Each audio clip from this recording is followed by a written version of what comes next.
Welcome back, everyone, to another episode of Throw Like a Girl Radio, WBCR's first all-female sports talk show here on Brooklyn College Radio every Tuesday from 4 to 5 p.m. I'm Alyssa Paolicelli. And I'm KaraAnne Galante.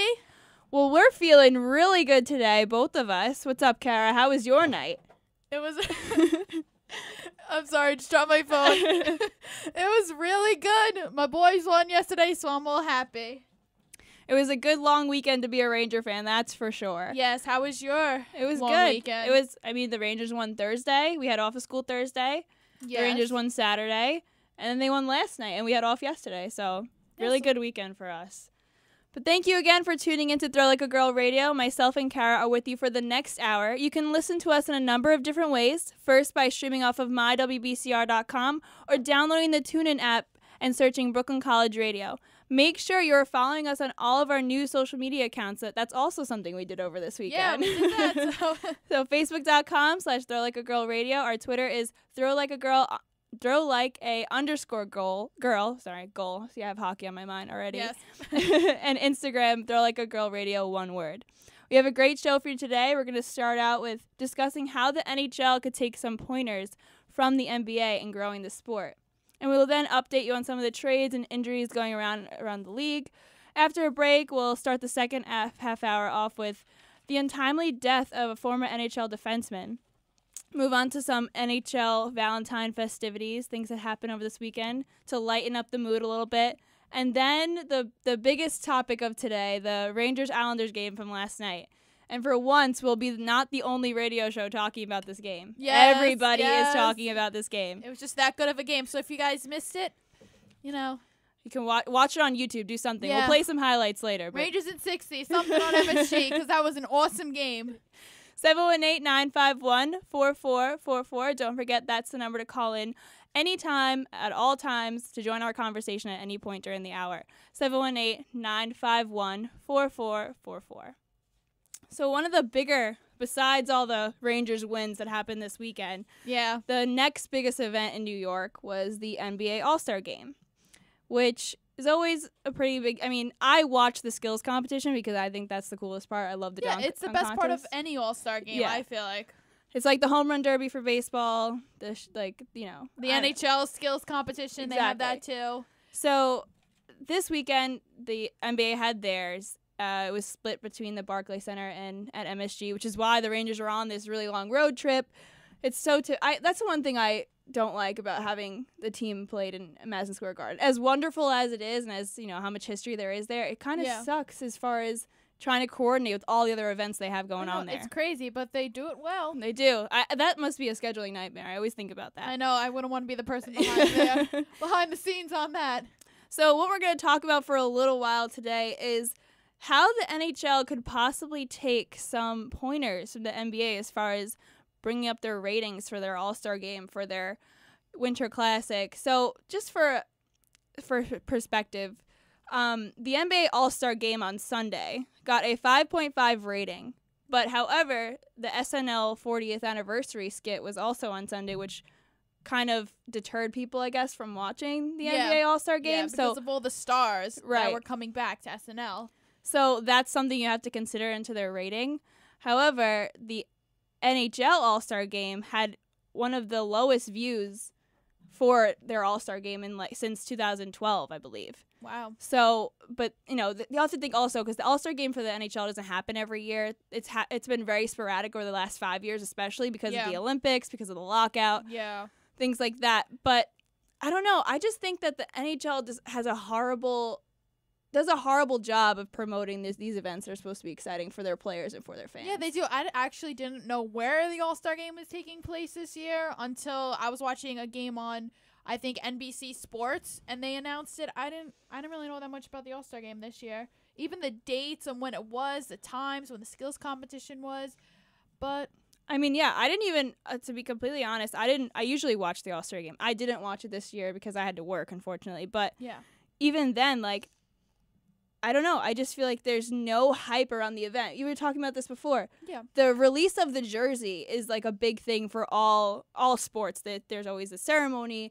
They always have the players come and try them on and take pictures. It's a photo opportunity, But this year, the NHL released their All-Star jerseys, which were also very different from what they normally do. They were neon green They weren't outline that nice with looking. no. They were usually the NHL goes kind of that traditional route as far as you think about the Winter Classic jerseys. They always go back to what the team's origins in that. Like vintage is nice vintage look. Right. This year they kind of tried to do, I guess, a modern look, a younger look.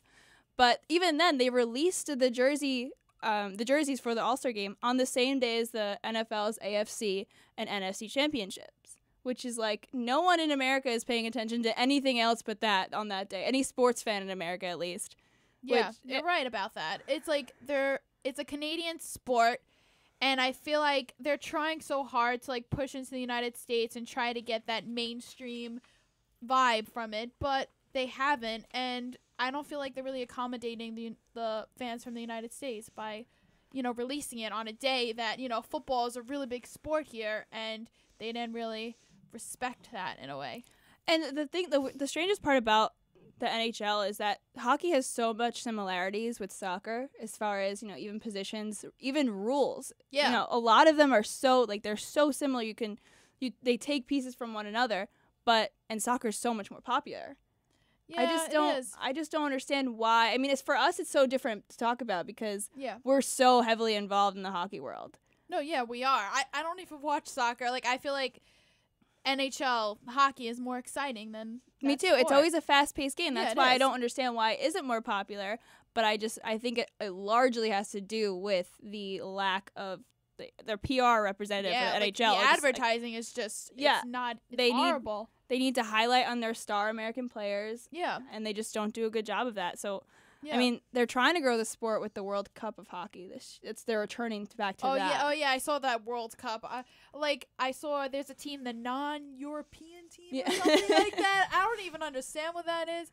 But, they're trying to, grasp us with, Patrick Kane is now sponsoring with McDonald's or partnering up with each other. So they're trying to show us, oh look, Chicago Blackhawks, we have, Yeah, there is a face. They need to do a better job of getting their star players, especially their star American players, to grow the sport here in the United States. But moving on from that, the All-Star game skills competition I thought was really cool. I enjoyed watching it. I didn't watch that, sadly. The dunk contest is always my favorite part. I saw the dunk, the Space Jam dunk. Yeah, Zach LaVine. That was awesome. Okay. All right, so we're gonna. If you haven't seen that, we'll be playing some highlights from the game in between our breaks. But we're gonna move on now to the trade updates and injury report. Just going back to our show from last week when we spoke about Evander Kane from the Winnipeg Jets. Yes. Me and Kara he's gonna get traded, and literally, what was it? 2 days later, he got traded. Yes, bye, Evander Kane. So yeah, that was one of the bigger moves so far before the trade deadline. The deal included Evander Kane going to Buffalo. The Buffalo Sabres gave up quite a few things for him. They gave up Tyler Myers, Drew Stafford, Joel Armia, Brendan Lemieux, and a 2015 first-round pick, which is huge. Wow, huge. They did give out with Connor McDavid coming up in the draft. Everyone's been talking about him. So, I mean, that's a pretty big thing, especially since the Buffalo is trying to rebuild as well. Yeah, the Toronto Maple Leafs announced that they're trying to rebuild their team. But Evander Kane's hurt, so Buffalo, I don't know. I think they're probably waiting until next season, but they gave up a lot. It was a big for someone who potentially could cause a lot of drama in your locker room. Yeah, so they're making a big leap of faith here, but let's hope all the best for Buffalo. Yeah, well, maybe not all the best. They are in our division. No. Yeah, but the Rangers, I think they're a great team, so Buffalo is not really going to be a threat. That's true. But yeah, just a quote from, because we were talking about last week how Evander Kane isn't really wanted in their locker room. He said, "It's nice to go somewhere where you feel wanted and feel that they put you in a situation to have success," which I thought was a little snippy. Yeah, I think that was, wow. Yeah, he kind of tried to clear up some things about what had happened from last week, but it's so hard to do that, especially in today's media when everything gets so construed. Yeah, everything's always blown up out of proportion. But Wow, Evander Kane. So good luck in Buffalo. Have fun there. Okay, so also the Leafs announced that they've traded Cody Franson and Mike Santorelli. And Mike that's out for the Rangers. Yes, so he's done Yeah. to Nashville for a first-round draft pick in 2015, Brendan Leispick and Ole Jokinen. So that's who Nashville gave up for Cody Franson and Mike Santorelli. And, you know, as I said before, the Leafs are reconstructing, and they're thinking about getting rid of Phil Kessel and Dion Phaneuf. I mean, I was just watching the game against the Rangers recently. That was, never mind it being a horrible game for the Rangers. They should have won that with no problem. I know. But just watching Phil Kessel on the side, it's just, he looks so drained. Yeah. I mean, the last time I feel like I saw him act, not that he's not involved in the game, because he still does very well for being on the type of team that he's on. He's a good player. He's one of, you know. But just thinking about him in the Olympics, to thinking about him, well, seeing him on the bench during this game, not even on the bench, he was playing too, but when the camera, you know, showed him, he was sitting on the bench, he just looks so out of it. And I know he's miserable, but you know, by next season he'll be on a new team, so let's hope those frowns turn upside down for him. And and also for the Maple Leafs, also they're interested in getting rid of Tyler Bozak, and the Rangers are heard to be interested in Tyler Bozak too. He's a 20-year-old center. He has 36 points this year, and he's great on faceoff. So let's sounds like a perfect match. Literally the perfect match. But most likely the Rangers will not be getting him. He's a perfect match, but we'll see what happens. The Raiders have to make cap space for him. I think $3.5 million. I think it was. I'm not ready for the trade deadline, I don't think. Me neither. Hockey fans love the trade deadline. I'm nervous. I am not a fan. I am not a fan at all. I know, because the Rangers, I want them to get better, but I'm just afraid who they're going to give up, because I have such an attachment to the players. I get so attached, and then I get so upset when they leave. I mean, I always want them to do well in other places, but there's always a part of me that was like, you left us for somebody else, even though it's not about that. It's about money. And Matt Zuccarello still, it's just Matt Zuccarello being like, contract extension talks have not even been spoken about that much. I heard his agent was in town, so maybe that's why Zuccarello was actually shooting the puck these past couple of games. Definitely has something to do with it, because it's either that or it's because we have been ragging on him for the past 2 weeks. I think it's us. I'm going to give the credit to us. And also, Zuccarello says that he would sign for the Rangers. He wants the Rangers to show that they have faith in him, and he would sign. So I don't know if that means that if, like, the Rangers offer him a contract that he'll sign it automatically if he's in it for the money, or is it just if they show faith in him and that. I also, that's another reason why I hate the trade deadline, because it shows you how much these players are in it for the money, and it's like, you played for this sport for reasons other than money at one point, so why do you have to be so greedy? I know, it's a business. At the end of it, it's a business, and that's what players see it as. You know? Yeah, I don't like it. I don't like it. It makes me really sad. I know. Can we talk about something more? Well, not even that much more happy. Injuries. I know, my boy Tyler Seguin, my boy. All right, Tyler Seguin is hurt. Everybody, he'll be out 3 to 6 weeks with a knee injury because of a hit that Dimitri. Potentially, it was a dirty hit. Actually. It was a really dirty hit, but I don't think it was intentional. I think it was by accident. By Kulikov. He's on the Florida Panthers. Dimitri Kulikov. Yes. That's fun to say. I know, I like that last name. So, he was going in for a hit on Seguin. He blindsided Seguin. It was supposed to be a hip check, but it was very low. But it was kind of also like a backup hip check. Like, he was like, Dimitri was facing towards the net, and Tyler Seguin was coming towards the net as well. Yeah. So they're like, his back was facing you know, it was very weird. It was very weird. Like, Seguin was going to pass to Jamie Benn, so he wasn't even looking at towards Kulikov's way, and he just wipes out his legs. It was just a mistimed hit, and he got 5 minutes for clipping and ejection for the hit. And right now we have a clip of the broadcast when it happened. Yes. So we'll play that for you right now.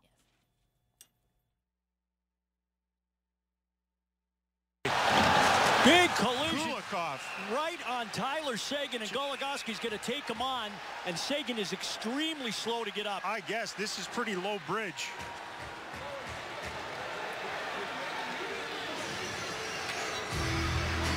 Man, oh man. That's something I have not seen in Tyler Seguin's 2 seasons here in Dallas. Him get nailed in open ice like this.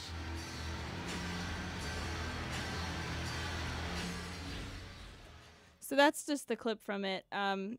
Sorry for the little delay in that. Had some difficulties, but it basically, I don't know. He did end up getting suspended. Yeah, today 4 games for the low hit on Sagan.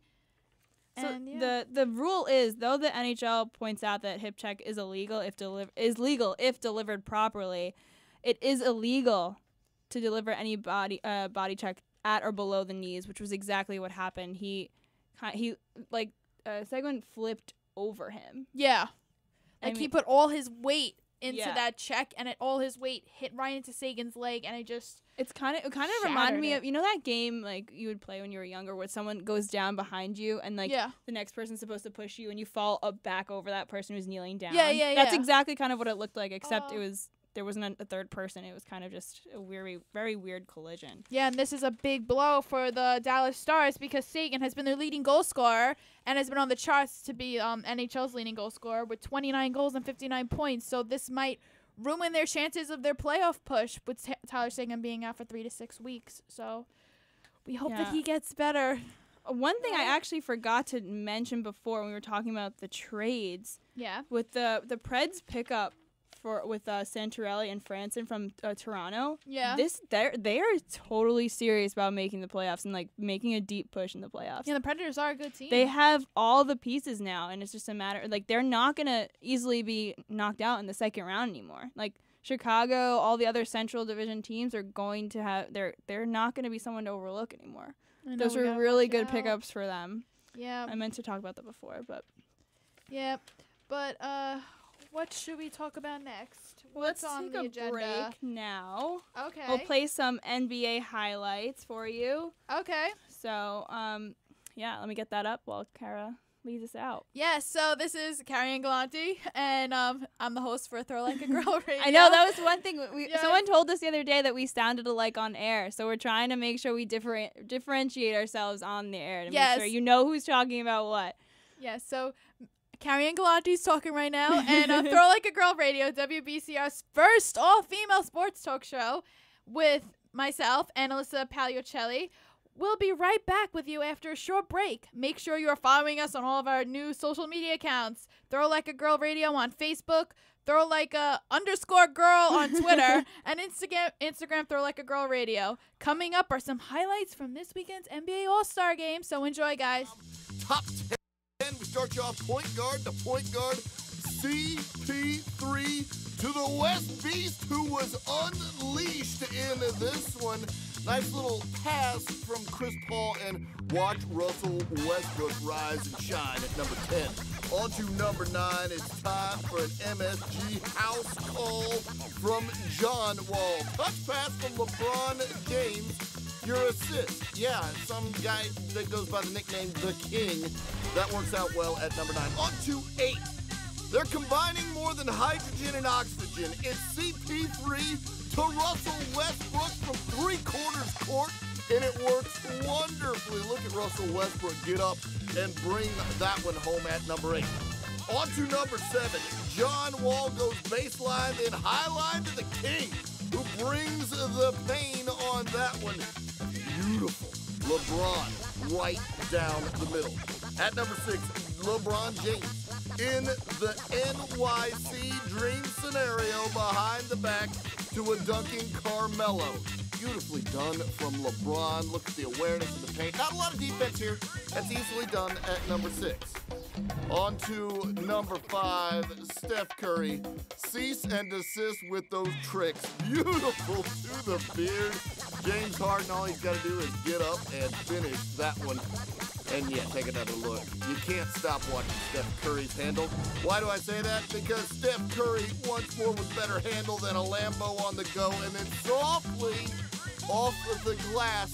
This at number 4. Yeah, we're still at number 4, and it's this good. Al Horford reaching, but not getting there. Stop me if you've heard it before. CP3 to the All-Star Game MVP.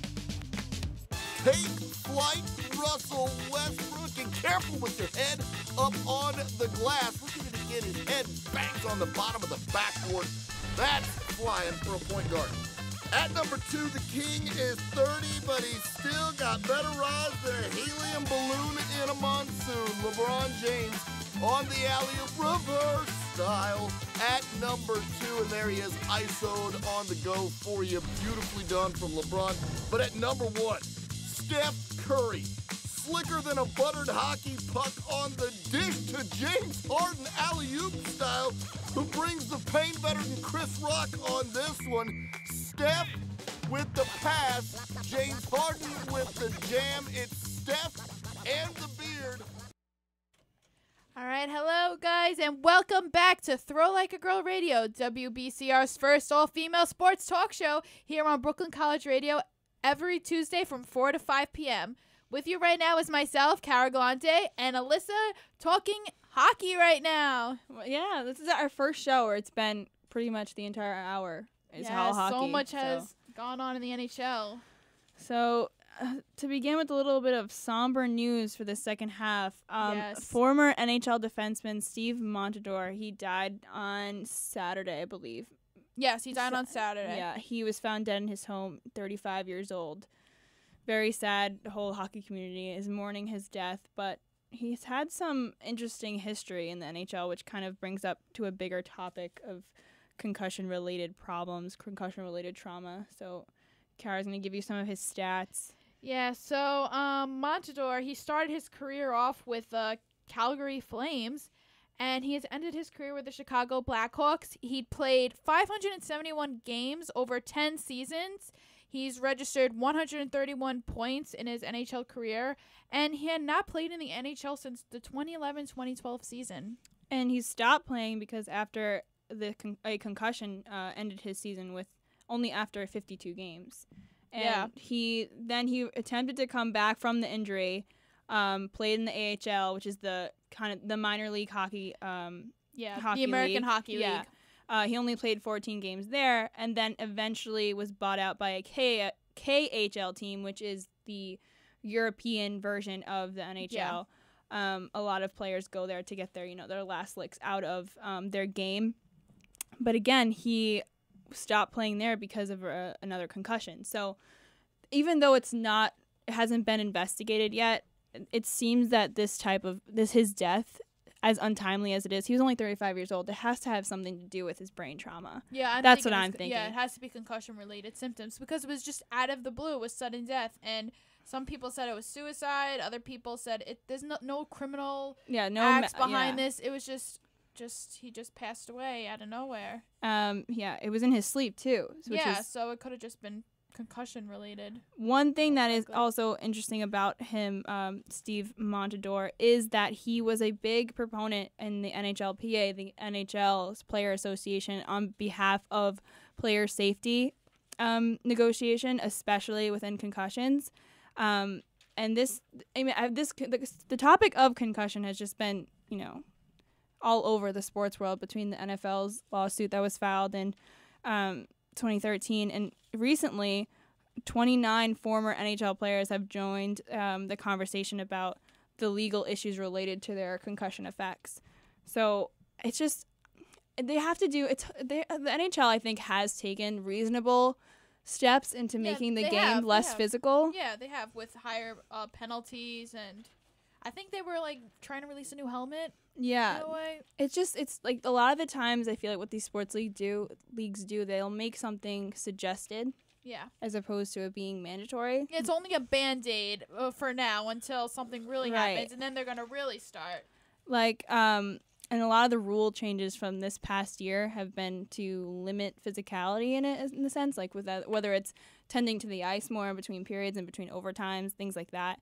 But it's so hard when you're trying to, like we were mentioning before, trying to grow a sport and taking out a part of the sport, which is fighting, which is the physicality of the game. It makes it for what it is, but fighting doesn't cause the concussions. I had a project on this, and it's not the fighting; it's mostly the hits. Because that's the brunt of the impact. And at least in a fight, you're aware of what's happening. You know what I mean? Like when your head is down on the ice and you get hit, it's a much more of an impact because you're not expecting it. And most likely, most of the hits are unintentional, I've noticed, and it's just the mistiming of the hit, and that's what just makes it the worst part of it. Like no NHL player goes out on the ice like wanting to hurt somebody. Except for Milan Lucic from the Bruins. He's like the most hated guy in the NHL, I think. I know, yeah. I think he is. And what was it on the Buffalo Sabres? What was it? What's his name? I'm trying to think of who you're thinking of. He's like the most hated guy in the NHL too. I forgot his name, so if anybody wants to call in and tell me, remind us of the name. I forgot his name, but but it's not every single NHL player. Definitely. There's only a handful that, just like there is in every sport. Yeah. So this is gonna happen. These concussions are gonna happen, but we just have to make steps. The Player Safety Association just has to make steps in order to try to prevent this. It's such a complicated thing too, because you don't want to take out certain parts of the games that people love, but you have to, you do have to make it safe for the players. Yeah. We don't want anything to happen to them. No. Okay, so next we're actually gonna talk about something funny that happened over the weekend. Well, as everybody knows, it was Valentine's Day, and Tyler Seguin and Jamie Benn of the Dallas Stars played a little prank on their mothers. So we have a voiceover for you guys to hear. Let me get that up right now. Yes. Just give some background because it's a little Yeah. So what Tyler Seguin and Jamie Benn did was they called their mothers saying that this Valentine's Day they were going to propose to their girlfriends, knowingly that they don't have any girlfriends. They are both single guys, and they were going to call their mothers up saying, who they've never met, the mothers never met the girlfriend before, saying that they were going to propose on Valentine's Day to their girlfriend. So here's some audio. I wanted to propose to her on Valentine's Day.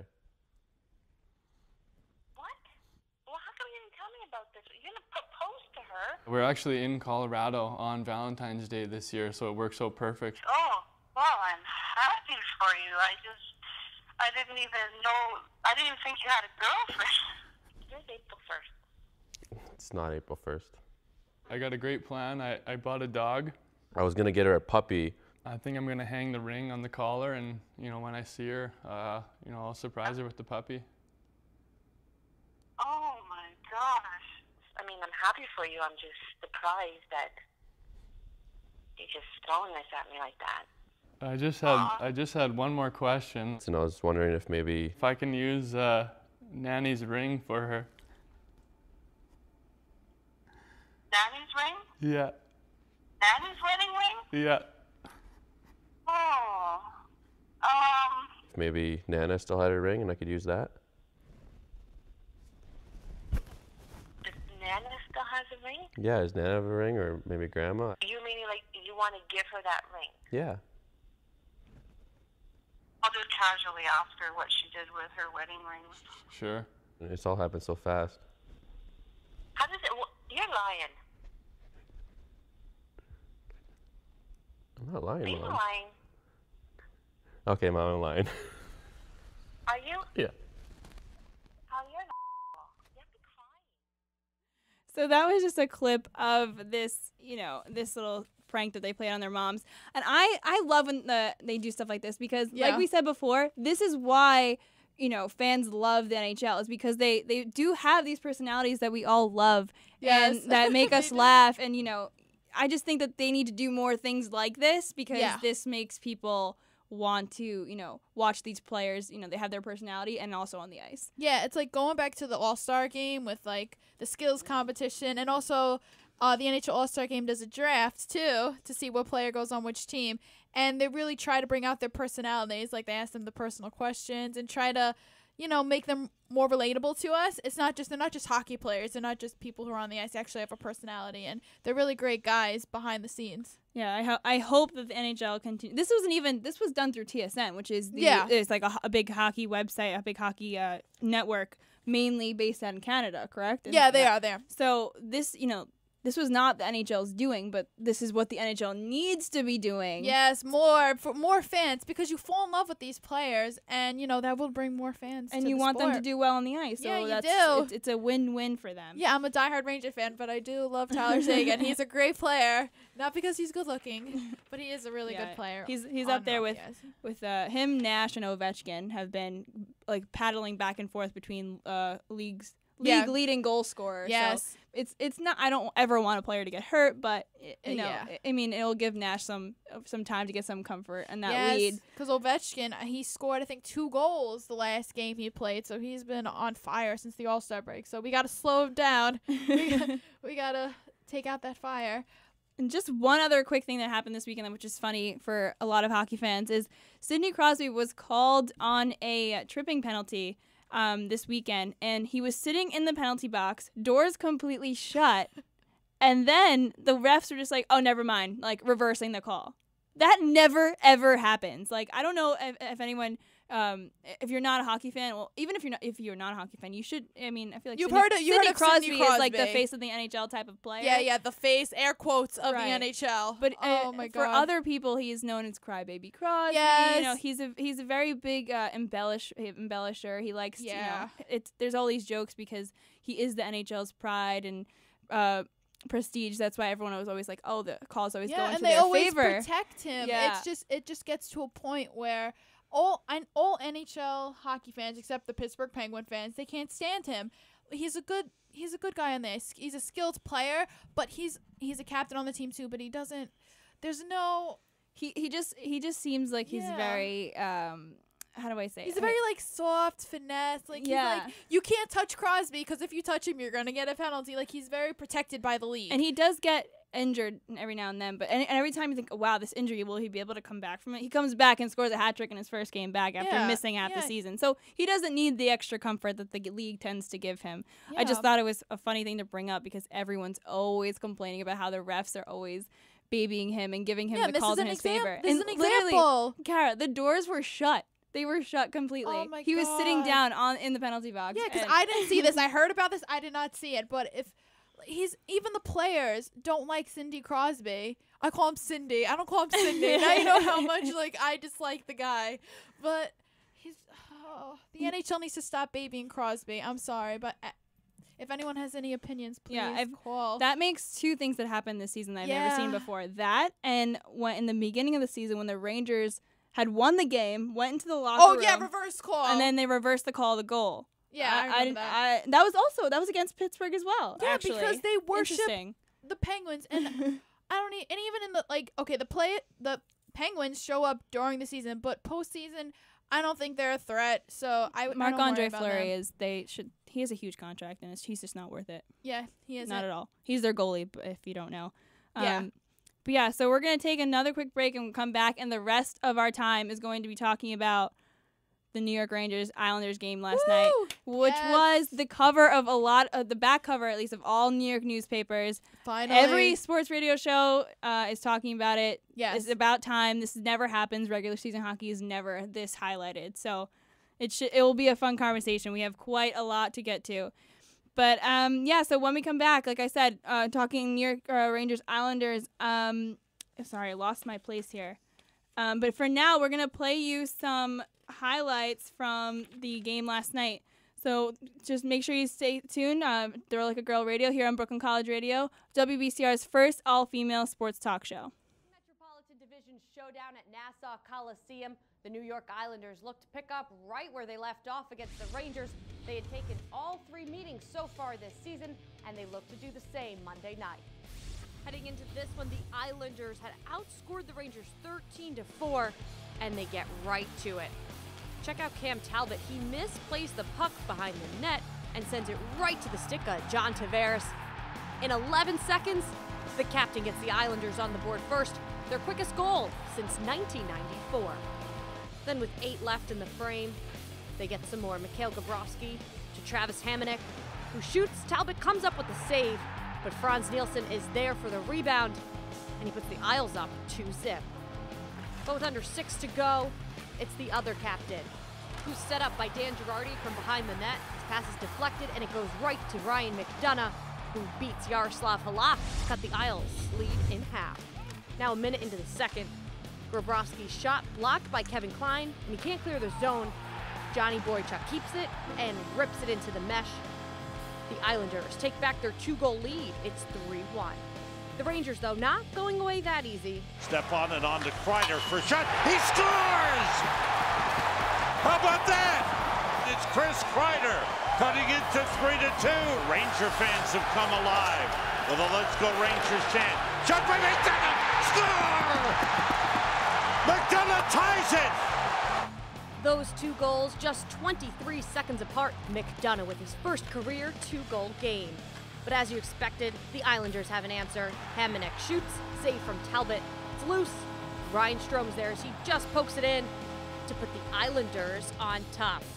And it stayed that way as we head to the third, and they get some more. Under 4-inch, Strome forces a turnover from Dan Boyle, a 3-on-1. Strome to Franz Nielsen, back to Strome. The Islanders, yet again with a 2-goal lead, now it's 5-3. And you guessed it, this back-and-forth game continues. Midway through, Chris Kreider to Derek Stepan, who shoots and scores, and we have ourselves a 1-goal game. Less than 2 minutes later, Boychuk, the turnover, Stepan to Marty St. Louis, who ties this game up. In his first goal in 16 games, he comes up big. And if you think that was clutch, check out Kevin Klein with under 5 to play. Fires across to Klein. He scores! For the first time in the game, the Rangers lead it. It's 6-5. And this one a nail biter. Welcome back to Throw Like a Girl Radio, WBCR's first all-female sports talk show here on Brooklyn College Radio every Tuesday from 4 to 5 p.m. With you right now is myself, Alyssa Paolicelli, and Galante talking New York Rangers win from last night. You heard the highlights just before we came back, and we are sitting in here all giddy because this is so exciting. It is. Gave me some chills again. I was at the game last night, so it was crazy. So jealous. So jealous. So first and foremost, we would like to congratulate our head coach Elaine Vigneault for earning his 501st career win. Yeah. Yeah. Mr. 501 now. Yeah, he passed Joe Blake and moving into a tie with Hockey Hall of Famer Pat Burns for 19th place on the NHL's all-time win list. So congratulations, Avi, on your 501st win. Yeah, so now he's in the top 20. That's awesome. Yeah, it's really cool. It's bittersweet now for him. So we have our fourth straight win against the Islanders. How do you feel about that, Alyssa? You know, the way the game started off, I thought it was going to be just like the last 3, because that was what the key was to start with this team, is to come out strong. Last time they played them, both teams were so much more reserved. It was in the second period rolled around when things started happening. But you know, that's what they said in their post game from Saturday night's game against I can't think of who they played on Saturday. I think of Phoenix. Yes, Phoenix. They were like, they need to come out strong. They need to start the pace from the beginning. And when Cam Talbot made that play, I was just like, you got to be kidding me. You got to be kidding me. Puck. Oh, man. Because that 11 seconds into the game, Captain John Tavares scores the goal. You don't think that the fans are in that right away? Like, oh my God, we just scored 11 seconds on the Rangers. Oh my God, yeah. I had to hear that goal song. I had to hear that goal song for the first time. Yes. So original. I'm sorry. I know if Islander fans are listening. Come on, guys. You could come up with a better goal song. Stop copying off of other people. Maybe they'll come up with a new one in Brooklyn.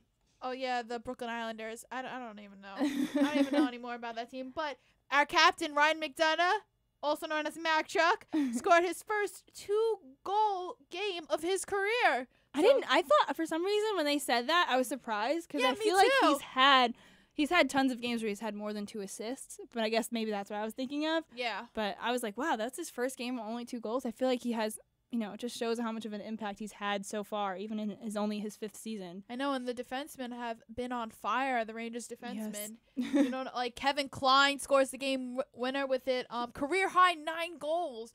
So he's really he just comes in clutch. His game. No, he does. Everyone always says the Scott Gomez Ryan McDonough trade was the best trade in NHL history. If you don't know, Scott Gomez was on the upper end of the end of his career. Yeah, and we got Ryan McDonough, who's now the captain of the New York Rangers and has just been, awesome. He's 25 years old and has literally had great seasons. And I don't think he's in his prime yet. No, either. I think 27 is when defensemen are supposedly supposed to come into their prime, and and he's given us if this isn't his prime, then we are, we're in for a treat for the I know, next 2 years. Yeah, because the Montreal Canadian fans are probably crying because they gave up Mack Truck. Yeah. It's so weird Got seeing Gomez. his draft picture with him in the Montreal red jersey. But yeah, like that's everyone always says that's the greatest trade. The Kevin Kline from Michael Del Zotto. We are both big MDZ fans. Yes, I got the shirt from We Bleed Blue. Yeah, I love me MDZ. too. Oh my god. Yeah, so do I have that too. Yes. The thing is, Michael Del Zotto was promising when he first started. Not so much anymore. Bad judgment on our part. Yeah. But that trade for Kevin Kline was definitely a staple from, in this team because he's come in the playoffs. He was great. In one of the games early in the season, he scored a great goal when his ear got cut off. Do you remember that? Yeah. Like he literally picked up a piece of his ear off the ice, and then they sewed it back on, and he came out the next day and played. But he's a fighter. Yeah, he is. And we have the Rangers came back from 2-goal deficits. I think 3 times, 2-goal deficits, and we come back the dreaded 2-goal lead, and we came back. And that first goal that McDonough scored in the first period that cut it in half because the Islanders scored 11 seconds in and then later again. Yeah. So it was